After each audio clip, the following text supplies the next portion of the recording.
Et on va enchaîner avec Mathieu Baucher de Klaxoon, qui nous vient de Rennes. Et Klaxoon qui est aujourd'hui présent de manière internationale, évidemment.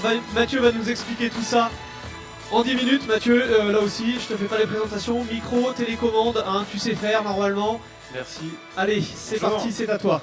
Alors déjà, merci pour l'invitation. Ça s'est fait dans un coin des Vieilles Charrues il y a quelques temps déjà. Et j'ai tout de suite accepté parce que je témoigne pas souvent, mais c'est toujours intéressant de témoigner auprès d'entreprises qui, à mon sens, vivent ce que nous on a vécu. C'est-à-dire, on a beau être dans le digital, on n'a pas toujours été très digital dans notre façon de fonctionner. Et vous allez voir pourquoi. Alors Klaxoon, au début de l'aventure, déjà je parle un peu de mon parcours. Moi je suis passé par les grands comptes avant, j'ai commencé dans le logiciel chez Daimler en Allemagne sur le développement de véhicules autonomes en 2003-2004. Ensuite je suis rentré chez Valeo sur les métiers de production et notamment là-bas j'ai découvert les méthodes agiles. Et puis ensuite le groupe Alten à Rennes, je suis rentré en Bretagne tout doucement. Je suis breton d'origine et donc là-bas j'ai appris tout ce qui était plutôt conseil et vente aux grands comptes. Bon, suite à ça, en mars 2009, je décide d'hybrider toutes ces expériences et puis de mixer le logiciel avec les méthodes agiles et de lancer Regard avec 4000 euros. Alors l'idée c'est quoi? C'est de faire de la conception logicielle sur mesure autour du travail en équipe. Pourquoi on se lance dans le sur-mesure? Parce qu'on n'a pas d'argent, et puis je rejoins tout à fait ce qui a été dit juste avant. On souhaite d'abord se renforcer, se faire une idée un peu plus juste du marché. On sait qu'il y a des choses à faire sur le travail en équipe, on sait que c'est une révolution qui arrive, le travail avec ses collègues est de plus en plus nécessaire, indispensable. À l'époque, ça intéresse beaucoup les métiers de la formation, qui sont évidemment intéressés à mieux partager la connaissance entre les équipes. Donc on va voir ces gens-là, et puis on leur propose de leur vendre des logiciels sur mesure pour mieux partager les connaissances en interne. Grâce à ça, on va apprendre beaucoup de choses. On va passer de 1 à 40 salariés à peu près en 5 ans, avec des grands comptes parisiens essentiellement qui sont prêts à dépenser beaucoup d'argent sur ces problématiques de formation. Et puis, ensuite, à quoi ça ressemble? Voilà, des exemples de projets qu'on a pu réaliser ici ou ailleurs, beaucoup sur le territoire national, avec Schneider Electric, on voit du Thales, on voit Faurecia, on voit Suez, plein de choses différentes, où on va à chaque fois expérimenter, tester quelles sont les différentes techniques qu'on pourrait mettre en place avec le digital pour les aider à mieux partager leurs connaissances. Et là, c'est très très vaste. Hein. On est au moment de la création d'une société, donc j'ai précisé 2019. Je ne sais pas si vous vous rappelez de quand est sorti l'iPhone. Je ne sais pas s'il y a des réponses dans la salle. À votre avis, quand est-ce qu'est sorti l'iPhone? 2007, ouais, j'ai entendu là-bas, 2007. Et quand est sorti l'iPad? 2000, bon, je vais répondre 2010, vous n'êtes pas loin. Donc là, dans cette fenêtre de temps très courte, 2007-2010, il y a ces interfaces tactiles qui arrivent dans les entreprises, et tout d'un coup, on imagine beaucoup de choses, on se dit que ça va tout changer, que la 3D, par exemple, des contenus 3D très esthétiques vont pouvoir bousculer les pratiques, et on va accompagner cette transition, mais on va creuser un sillon un peu différent en disant, certes, ces écrans sont superbes, mais tout le monde n'est pas forcément à l'aise pour prendre en main un serious game ou un contenu hyper riche en quelques secondes. Et on va proposer une autre voie qui est celle du quiz, des choses très simples que tout le monde maîtrise depuis des années, du sondage, du vote, du brainstorming avec des post-it, des choses que tout le monde comprend. Et puis ce sillon va nous permettre de nous distinguer sur le marché. Et pourquoi on pratique ça? Parce que, et là ça ressemble beaucoup à ce que, à mon avis, beaucoup d'entreprises vivent au quotidien. Pendant ce temps, il faut gérer les projets, il faut s'organiser, il faut gérer les demandes de vente, d'avant-projet. Et là, on n'est plus du tout digital. Autant d'un certain côté, on est l'iPad, l'iPhone et tout ce qui est le plus excitant, HTML5, etc. Et puis autant en interne, c'est la panique. On a plein de demandes, plein de projets à gérer et franchement, on ne sait pas trop comment faire. Donc ça, c'est une photo de 2011. C'est la répartition des avant-projets en début de semaine. À chaque fois, on se répartit sur quel dossier on va bosser, puis on fait ça avec des bouts de papier. Bon, on se rend vite compte que c'est pas très efficace. Et moi, chez Valeo, on m'a appris un terme qui est resté dans ma tête, qui est speak with data. Parler avec des datas, ne parlez pas dans le vide sans avoir un peu d'éléments tangibles. Et évidemment, quand on est comme ça devant un écran et trois bouts de papier, il n'y a plus beaucoup de data, c'est un peu l'effusion et on se rend vite compte que, d'ailleurs, Aurélie qui est là était très efficace, elle prenait vite la parole et elle avait toujours très vite un planning hyper ajusté et puis les autres avaient plus que quelques bribes d'équipes disponibles, quelques bouts d'équipes disponibles. Donc on va essayer d'aller plus loin et on va essayer de mettre du digital dans ces problématiques qu'on rencontre en interne. Et on va commencer à introduire les méthodes agiles par le digital dans nos processus de gestion de dossiers et de clients. À quoi ça ressemble un peu plus près? On a un exemple ici, ça ressemble comme un tableau d'idées digitalisées. Donc on va voir ici autant de dossiers qui étaient, donc ça c'est une photo d'une semaine en 2013. On a ici Thomas qui gère Thales Microelectronics, Necma, Total, Thales, etc. Avec à chaque fois un potentiel de vente qui est indiqué, puis une deadline à répondre. Et avec tout ça, en rendant visible en fait le problème et les informations clés, on va beaucoup clarifier notre processus interne.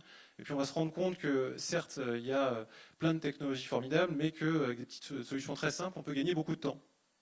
Et en 2014, on est à un moment clé dans l'entreprise où on se dit c'est super, on bosse avec plein de grandes entreprises en forte croissance, mais on reste bloqué du côté des grandes entreprises qui sont les seules à pouvoir s'acheter nos services. Et par contre, notre ambition, nous, c'est de changer les pratiques du travail en équipe plus globalement.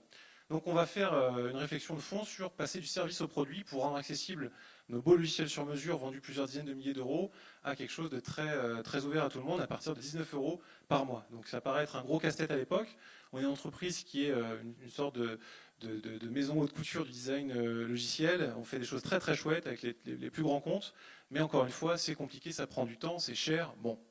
Donc on va faire quoi? On va mettre une équipe de côté dans l'entreprise, on va isoler une équipe R&D qui va partir sur ce projet Klaxoon avec cet élément de départ qui est clé, c'est faire des choses simples que tout le monde va pouvoir comprendre tout de suite pour mettre en place un changement immédiat au quotidien dans son travail en équipe. Donc on va identifier tout ce que nous on a pu tester, tout ce qu'on a pu tester aussi avec les clients. Et donc là on va faire travailler les clients avec nous. Donc là je cite L'Oréal, Novartis, Schneider, La Poste, il y en a eu d'autres. Et avec eux on va passer presque 2 ans à on va dire, travailler un projet de R&D, le tester chez eux. Il y a toujours plein de personnes disponibles dans les entreprises pour expérimenter de nouvelles choses. C'est ça qui est formidable dans le B2B. Et puis avec eux, on imagine un produit qui se définit de plus en plus jusqu'à arriver en mars 2015 à un produit qui est prêt pour un lancement plus large. Et là, on fait les choses bien, on fait les choses en grand. On est jusqu'ici, encore une fois, une entreprise service. On n'a jamais eu de produit, on n'a jamais fait de marketing. On a mis aussi 2 ans à faire notre premier site web. Je me reconnais beaucoup dans tout ce qui a été cité avant.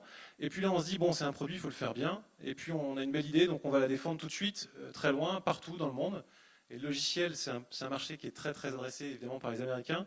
Donc, on va les candidater avec ce produit qui est le résultat de cette R&D. Donc ça, c'est la box Klaxoon qui permet d'avoir accès à ce logiciel qui transforme les pratiques de travail en équipe. Donc vous avez accès à des brainstorms, des quiz, plein de choses très faciles à mettre en place. Et on va aller jouer avec ce produit directement au CES à Las Vegas, entre autres, sur les bons conseils d'un client. Et ça, c'est un moment de shift dans l'entreprise. Vous avez les équipes qui sont à la conception à droite, qui croisent dans le couloir les kakémonos. C'est un terme, je ne sais pas s'il est toujours d'actualité, roll-up, kakémono. Bref, on se force à sortir des très beaux visuels, des choses très très claires autour de notre produit. Et c'est pas du tout une pratique normale dans l'entreprise. On est encore en train de développer à droite que déjà c'est parti, il faut qu'on communique dessus. Et ça, c'est vraiment un effort qu'on a fait sans avoir aucune connaissance en marketing ou en communication. On l'a fait à 5-6 autour d'une table en disant bon, qu'est-ce qu'on veut vraiment dire, quels sont les mots importants, qu'est-ce que tout le monde comprend, et puis en appelant les proches, les amis, etc. On arrive très vite à un discours qui est finalement très clair. Donc ces kakémonos sont toujours utilisés aujourd'hui. Ils ont changé de forme, de taille, etc. Mais les messages sont restés à peu près les mêmes. Et on va gagner pas mal de choses avec cet effort marketing. Le fait d'avoir osé très vite le défendre très loin va nous permettre d'être une des premières entreprises au monde à bousculer les réunions. Donc on nous définit à Las Vegas comme la première entreprise qui bouscule l'espace de travail avec un objet connecté. Donc c'est des choses comme ça, toutes bêtes, qui vous permettent de marquer des coups, interpeller la presse et puis vous rendre beaucoup plus visible.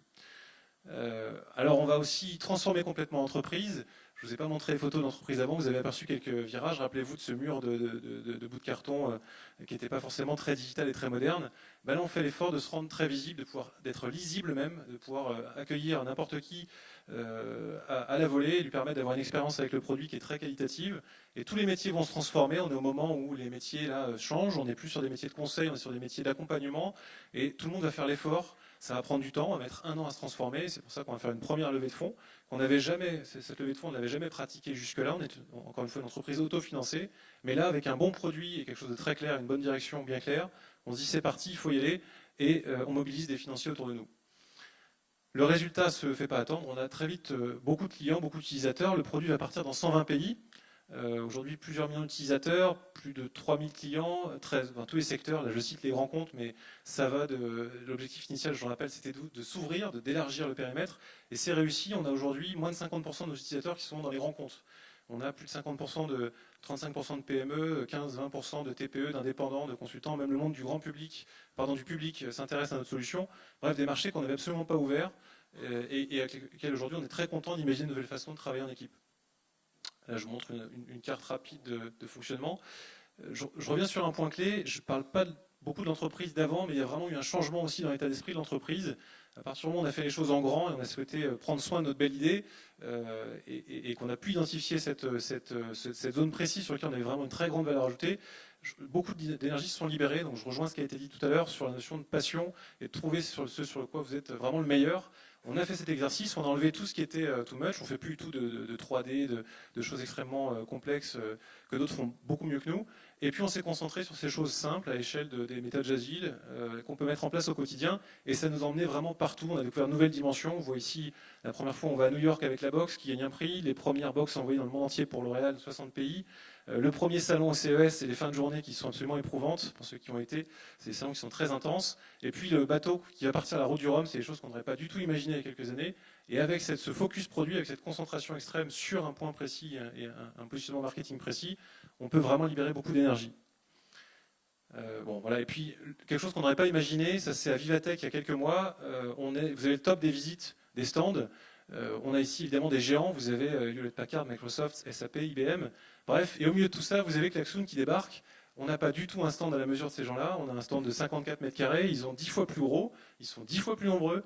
Par contre, ils n'ont pas l'agilité et l'énergie qu'on a autour de notre produit, ils n'ont pas la clarté de discours également. Vous imaginez avec Microsoft, c'est très très vaste en termes d'offres produits. Et aujourd'hui, et je pense que c'est vrai sur tous les marchés, quand vous avez avec une vraie concentration et un impact très fort, vous pouvez vraiment bousculer les géants. Et aujourd'hui, on discute presque d'égal à égal face aux clients avec ces gens-là. Ils viennent nous voir en disant, écoutez, on ne comprend pas, les clients sont intéressés par ce que vous faites, travaillons ensemble. C'est des choses qu'on n'a pas du tout pu imaginer il y a encore quelques temps. Voilà, et là c'est une vraie photo de l'équipe, c'est les mêmes personnes. L'histoire fait que à droite vous avez toujours Aurélie et Annabelle qui étaient présentes sur la première image, et aujourd'hui c'est comme ça qu'on bosse sur nos outils qui sont devenus en plus nos outils du quotidien. Donc là vous avez un brainstorm Klaxoon qui est utilisé pour gérer les idées, gérer les ventes. Toujours cette notion de montrer les idées, de montrer les datas et de ne pas parler dans le vide. Voilà. Parfait, bravo, merci Mathieu.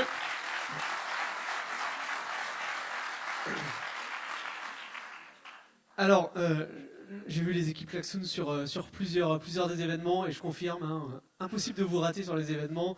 Le dress code il est impeccable, les klaxons, etc. Donc on joue sur, vous êtes vraiment malin aussi dans votre approche client. Moi j'avais une question sur le côté, on a beaucoup parlé de Lean Startup, de démarche itérative, de toujours être au contact du client, etc. Il n'y a pas longtemps j'entendais par exemple quelqu'un comme Fred Mazella de Blablacar, où les salariés de Blablacar, certains, je ne sais plus si c'était le lundi matin ou autre, devaient covoiturer pour avoir le feedback avec des vrais covoitureurs, etc. pour voir qu'est-ce qui peut clocher dans l'application, qu'est-ce qu'on peut améliorer, comment on peut innover.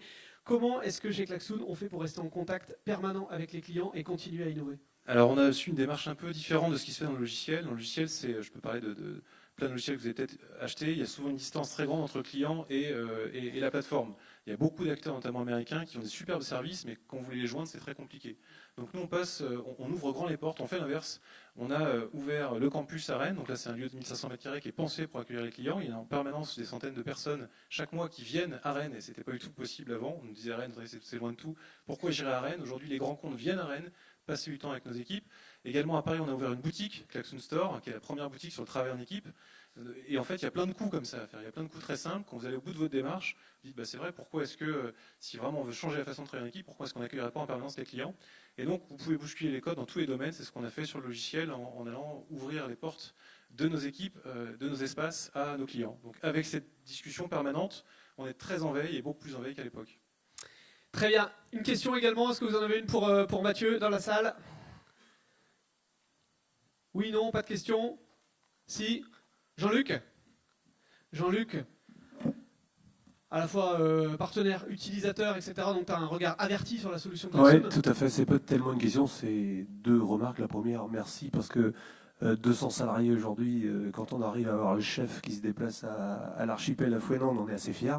Donc merci Mathieu, parce que d'habitude c'est ses collaborateurs qui viennent. Comme quoi les vieilles charrues, un soir des vieilles charrues, hein, on est prêt à tout. Hein. Et Jean-Luc est très fort.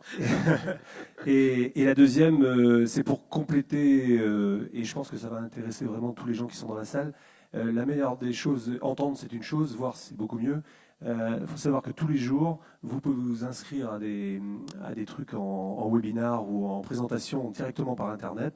Vous mettez vos collaborateurs dans une salle avec une télé et pendant 1 heure, ils vous expliquent en fonction du thème ou du domaine où vous êtes ce qui peut vous apporter. Et au bout d'1 heure, en général, vous achetez, quoi. Et vous Merci montez en pour le coup de compétences. pub, merci. Super. Et c'est vrai on a annoncé tout à l'heure un site internet. Nous, on vient d'ouvrir pour la première fois dans l'histoire de la société l'essai gratuit. Donc c'est parti depuis hier. Vous pouvez essayer gratuitement Klaxoon.